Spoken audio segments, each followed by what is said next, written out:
Hello नमस्कार साथियों, स्वागत है आपका एक बार फिर से आज के इस सेशन में। फ्रेंड्स, हम PYQ सीरीज़ शुरू कर रखी है और जो 4th क्लास का एग्ज़ाम है आपका, उसके लिए सीरीज़ बहुत ही इंपॉर्टेंट रहने वाली है और उसी के अकॉर्डिंग हम ये क्लास चला रहे हैं। ये PYQ प्रश्न हैं जो कि अधीनस्थ बोर्ड बार बार रिपीट करता है, इसलिए मैंने आपके लिए क्लासेज रखी हैं।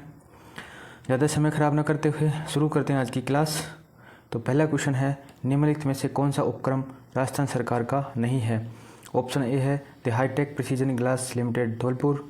ऑप्शन बी है Rajasthan state chemical limited Didwana, Sambhar salt limited और गंगानगर शुगर मिल्स लिमिटेड। तो इस प्रश्न का राइट आंसर तो क्या होगा? ऑप्शन सी होगा, सांबर साल्ट लिमिटेड। ये राजस्थान सरकार का उपक्रम नहीं है, ये भारत सरकार का है। इसको कौन संचालित करता है? भारत सरकार। भारत सरकार। इसकी स्थापना 1960 में होती है। ठीक है। गंगानगर शुगर मिल्स लिमिटेड की बात करें तो इसकी स्थापना 1937 में हुई थी। और राजस्थान स्टेट केमिकल लिमिटेड जो डीडवाना में है, इसकी स्थापना 1964 में होती है। और the hi tech precision glass limited Dholpur, ये किसकी है? ये गंगानगर शुगर मिल्स लिमिटेड है, इसके अंतर्गत ही कार्य करती है the hi tech precision glass Limited. ठीक है। इसमें शराब के जो वो होते हैं, पैकिंग होती है जिसमें बोतल होती है, वो बनते हैं इसमें धौलपुर में।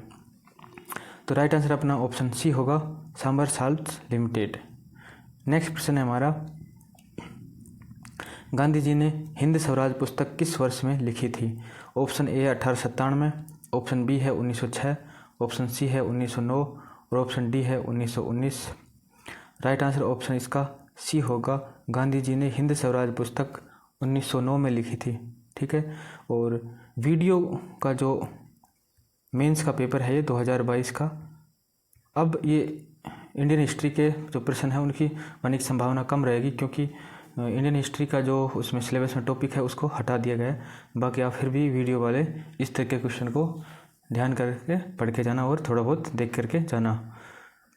नेक्स्ट है हमारा, निम्नलिखित में से कौन सा अखंड वास्तुकला का एक उदाहरण है? ऑप्शन ए है महाबलीपुरम का धर्मराज रथ, गया का महाबोधि मंदिर, तंजावुर का बृहदेश्वर मंदिर और मदुरई का मीनाक्षी मंदिर। तो अखंड वास्तुकला का एक उदाहरण है महाबलीपुरम का धर्मराज रथ। ये भी इंडियन वास्तुकला से पूछा गया है, आर्ट एंड कल्चर से, जो कि वीडियो के जो पिछला सिलेबस था उसमें दे रखा था, इस बार नहीं है। ठीक है। चलिए नेक्स्ट प्रश्न देखते हैं, पट्टुओं की हवेली का निर्माण किसने करवाया? पट्टुओं की हवेली का निर्माण किसने करवाया? ऑप्शन ए है सालिम सिंह, ऑप्शन बी है नथमल, ऑप्शन सी है जोरावरमल और ऑप्शन डी है गुमान चंद। तो पट्टुओं की हवेली का निर्माण गुमान चंद पटवा ने करवाया था। और पट्टुओं की हवेलियाँ किस जिले में स्थित है? ये जैसलमेर जिले में स्थित है। कौन से जिले में? जैसलमेर।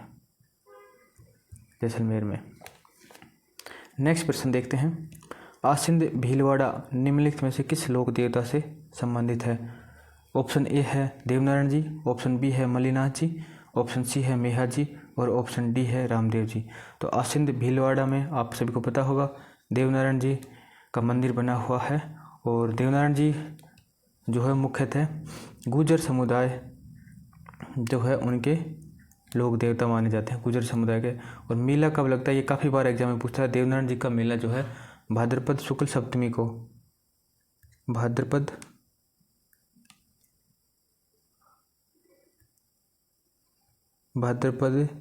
शुक्ल सप्तमी को मेला लगता है देवनारायण जी का। ठीक है।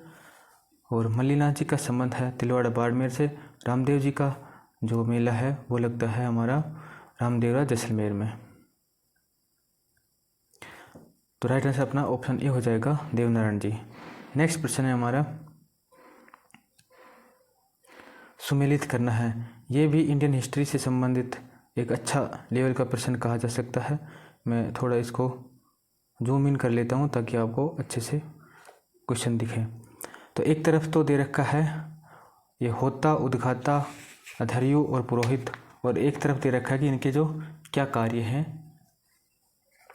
ठीक है। तो होता क्या कार्य करता है, उद्घाता का क्या काम होता था और अधर्यु का क्या काम होता है और पुरोहित का क्या काम होता था। तो जो होता है उसका काम होता था कि ऋग्वेद की जो रचनाएं थी उनका पाठ करता था। कौन? होता। तो ए में आ जाएगा बी। ठीक है। उद्गाता का क्या काम होता था? उद्गाता सामवेद के छंदों का गायन करता था। उद्गाता जो है वो सामवेद के जो छंद थे उनका गायन कौन करता था? उद्गाता। और अधर्यु, इसका क्या काम होता था? तो ये यजुर्वेद के मंत्रों का पाठ करता था। तो यजुर्वेद के मंत्रों का पाठ कौन करता था? अधर्यु। और पुरोहित का क्या काम होता था? वो पुरोहित जो है वो यज्ञ संपन्न करने वाला प्रमुख पुरोहित होता था। इसलिए हमारा राइट आंसर इसमें क्या हो जाएगा? फर्स्ट में बी, सेकंड में सी, और थर्ड में डी, और फोर्थ में ए। ये राइट आंसर अपना ऑप्शन ए हो जाएगा। चलिए नेक्स्ट क्वेश्चन देखते हैं। निम्नलिखित में से कौन सा तत्ववाद है? ऑप्शन ए है सतारा, ऑप्शन बी है मोरचंग, ऑप्शन सी है रवाज, और ऑप्शन डी है बांकिया। तो इनमें से तत्ववाद यंत्र कौन सा है? तो तत्ववाद यंत्र तो है हमारा रवाज। रवाज, रवाज, रावण हत्ता, रावण हत्ता। ठीक है, ये सब क्या है? तत्ववाद यंत्र हैं। सतारा जो है एक सुशिरवाद यंत्र है, मोरचंग भी सुशिरवाद यंत्र है, और बांकिया भी सुशिरवाद यंत्र है। सारंगी जो है वो भी एक तत्ववाद यंत्र है। रवाज, रबाब, ये सभी तत्ववाद यंत्र के अंतर्गत आते हैं। चलिए नेक्स्ट प्रश्न है हमारा। राजस्थान में कौन सा राजपूताना चित्रकला के स्कूलों और उनकी शैलियों के अनुसार सही सुमेलित नहीं है? तो ये प्रश्न है हमारा चित्रकला से संबंधित है, जो हमारी चित्रकला शैली है उनसे। तो मेवाड़ शैली के अंतर्गत क्या आता है? मेवाड़ शैली के नाथद्वारा और देवगढ़ दोनों ही मेवाड़ स्कूल के अंतर्गत आती है, ये भी सही है। मारवाड़ स्कूल जो है उसके अंतर्गत किशनगढ़ शैली और नागौर जो शैली है वो भी मारवाड़ शैली के अंतर्गत आती है, सही है। हाड़ौती स्कूल के अंतर्गत कोटा और बूंदी की शैली आती है, ये भी सही है। ढूंढाड़ स्कूल के अंतर्गत चावंड और उदयपुर, ये गलत हो जाएगा। ढूंढाड़ स्कूल जो जयपुर और अलवर ये जो हैं शैलियाँ हैं, ये ढूंढाड़ स्कूल के अंतर्गत आती है। इसलिए राइट आंसर अपना ऑप्शन डी होगा, सुमेलित यही नहीं है। नेक्स्ट प्रश्न की बात करें, राजपूताना मध्य भारत सभा कब स्थापित की गई है? ये भी काफ़ी बार रिपीटेड प्रश्न है।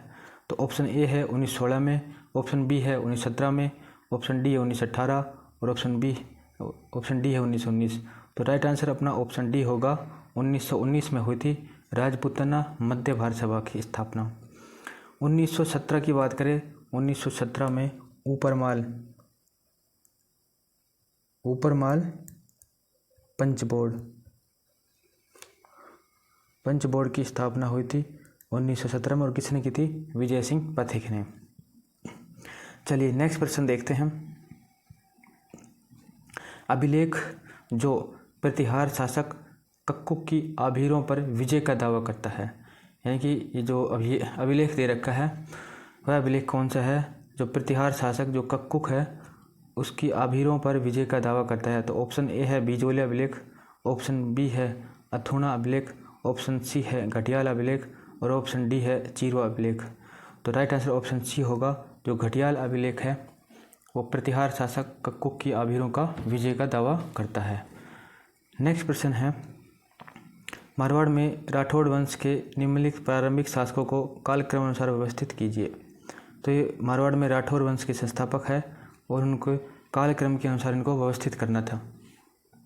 ऑप्शन ए है राव सिहा, ऑप्शन बी है राव अस्थान, ऑप्शन सी है राव दुहड़, और ऑप्शन डी में है राव रायपाल। तो इसका राइट आंसर ऑप्शन ए होगा, डी होगा।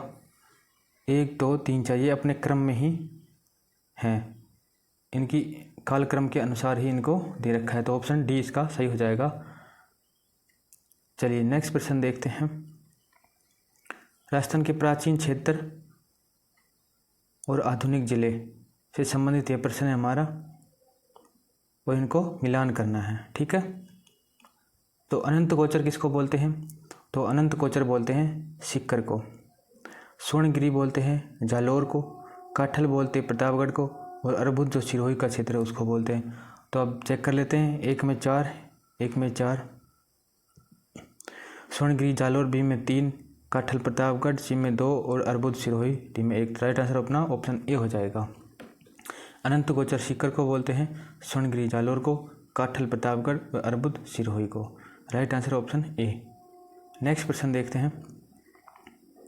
रचनाएं हैं हमारी, उनसे लेखक दे रखे एक तरफ और एक तरफ उनकी रचनाएं दे रखी है और इनको मिलान करना है। तो जयानक की कृति कौन सी है? जयानक की कृति है पृथ्वीराज विजय। तो 1 में आएगा 3, तो 1 में 3 डी में है और बी में है। नयन चंद्र सूरी, तो नयन चंद्र सूरी की रचना कौन सी है? नयन चंद्र सूरी की रचना है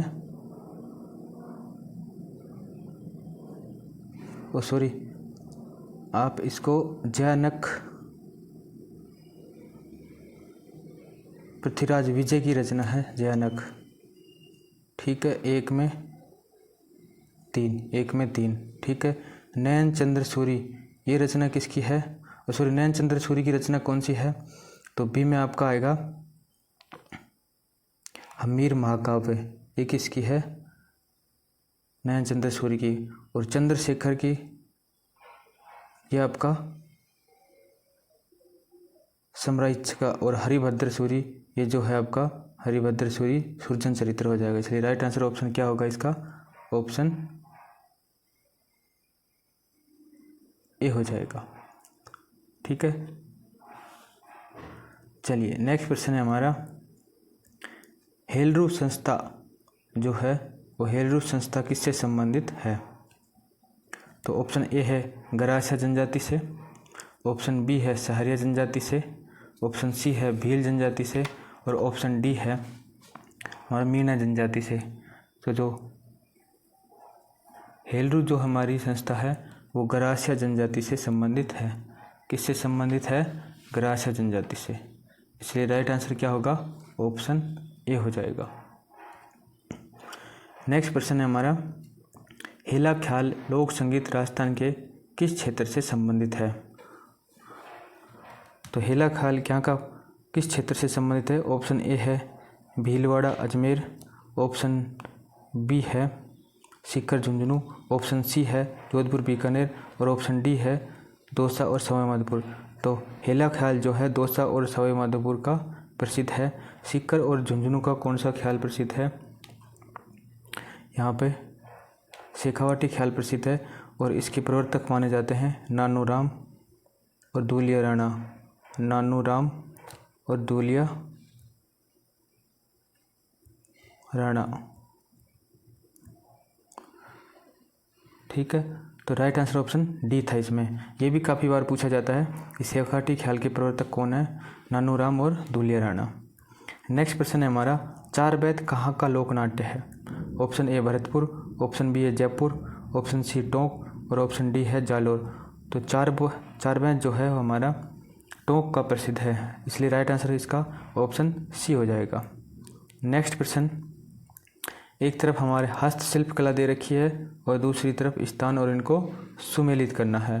तो अजरक प्रिंट आप सभी जानते हैं बाड़मेर का है, यानी 1 में 4 इसी से सही हो रहा है। वैसे तो जाजम प्रिंट हमारा कहाँ का है? चित्तौड़ का। पिछवाई हमारी नाथद्वारा राजसमंद की और दाबो प्रिंट अकोला चित्तौड़। तो राइट आंसर क्या होगा? 4, 2, 1, 3, ऑप्शन ए सही हो जाएगा। नेक्स्ट प्रश्न देखते हैं। मरुवाणी क्या है? मरुवाणी क्या है? जयपुर रेडियो स्टेशन से प्रसारित कार्यक्रम, राजस्थानी भाषा की मासिक पत्रिका, राजस्थानी भाषा का शब्दकोश और प्रमुख राजस्थानी गीतों का संग्रह।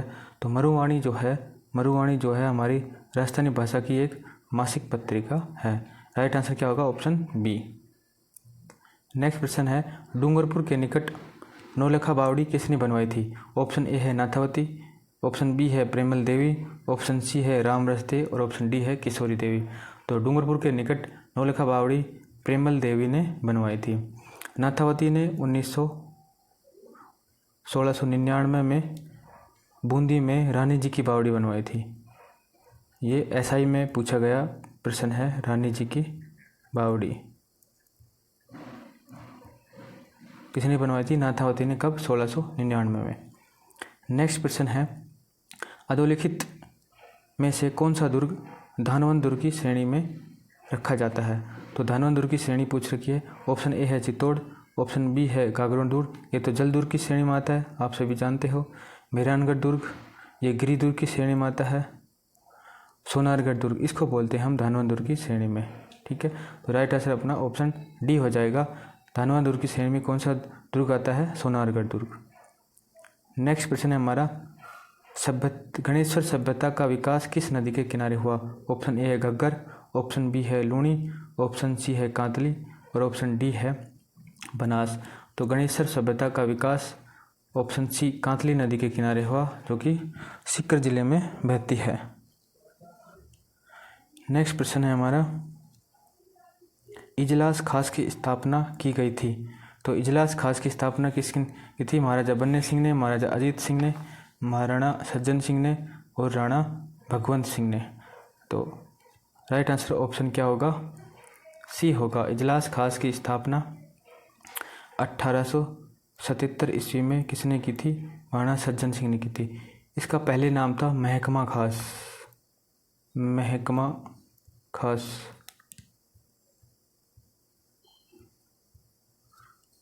और बाद में इसका 1877 में नाम इजलास खास कर दिया गया था। और महकमा खास की स्थापना करने वाले थे शंभू सिंह, शंभू सिंह। बाद में 1877 में सज्जन सिंह ने इसका नाम इजलास खास कर दिया गया था। मेवाड़ जो राज्य था उसमें यह न्यायिक एक व्यवस्था कही जाती थी। नेक्स्ट प्रश्न है, बमलू लिखमादेसर पांचला सिद्धा किस संप्रदाय से संबंधित है? तो बमलू लिखमादेसर पांचला सिद्धा ये जसनाती संप्रदाय से संबंधित हैं। जो विष्णुई संप्रदाय है इसकी स्थापना 1485 में जाम्बोजी ने की थी, ठीक है। रामस्नेही संप्रदाय की स्थापना रामचरण जी ने की, इसकी मुख्य पीठ शाहपुरा भीलवाड़ा में है। और जसनाथ जी ने जसनाती संप्रदाय की स्थापना की थी। राइट आंसर ऑप्शन डी होगा। बमलू लिखमादेसर पांचला सिद्धा ये जसनाती संप्रदाय से संबंधित हैं। राजस्थान में सुनवाई का अधिकार अधिनियम किस वर्ष में लागू हुआ? तो राजस्थान में सुनवाई का अधिकार अधिनियम राइट आंसर ऑप्शन सी होगा, 2012 में लागू हुआ था। नेक्स्ट प्रश्न है, 1857 की क्रांति के समय धौलपुर का शासक कौन था? ऑप्शन ए है उदयभान सिंह, ऑप्शन बी है राम सिंह, ऑप्शन सी है कीरत सिंह और ऑप्शन डी है भगवंत सिंह। तो क्रांति के समय धौलपुर का शासक कौन था? राइट आंसर इसमें ऑप्शन डी हो जाएगा, भगवंत सिंह। राम सिंह जो है ये कोटा का शासक था, कोटा का शासक। राम सिंह सेकंड वो जयपुर का, ठीक है। जोधपुर का शासक कौन था क्रांति के समय? जोधपुर का शासक तखत सिंह था, जोधपुर का शासक था तखत सिंह। तो ये थे 160 प्रश्न हैं वीडियो के एग्ज़ाम में, ये हमने देखे। पीछे एक क्वेश्चन आया था, मुझे उस पर डाउट है, मैं एक बार फिर से उसको लेने की कोशिश करता हूँ। एक बार फिर से देखते हैं उसको। जो हमारा रचना वाला क्वेश्चन था ये वाला, इसको मैं फिर से एक बार लिखता हूँ, फिर से देखते हैं इसको। मुझे डाउट लगा इसमें। जैनक जो लेखक थे उनकी एक रचना है पृथ्वीराज विजय। पहला में 3 आना चाहिए, यानी कि बी में भी दे रखा है और डी में भी दे रखा है, ठीक है। नयन चंद्र सूरी इनकी रचना है हमीर महाकाव्य, तो बी में 1 आना चाहिए, बी में 1 आना चाहिए। चंद्रशेखर की रचना जो है वो है सुरजन चरित्र, और हरिभद्र सूरी की है समरा इच्छा, इसलिए राइट आंसर ऑप्शन बी होगा इसका। शायद मैंने पीछे ए बता दिया था, नहीं बी होगा इसका राइट आंसर, ठीक है। तो चलिए ये थे 160 प्रश्न। वीडियो का जो मेंस का पेपर है वो हमने हल कर लिया है। आपको ये प्रयास कैसा लगा और कमेंट्स करके ज़रूर बताएं। वीडियो अच्छा लगा हो तो लाइक शेयर सब्सक्राइब ज़रूर करें। धन्यवाद।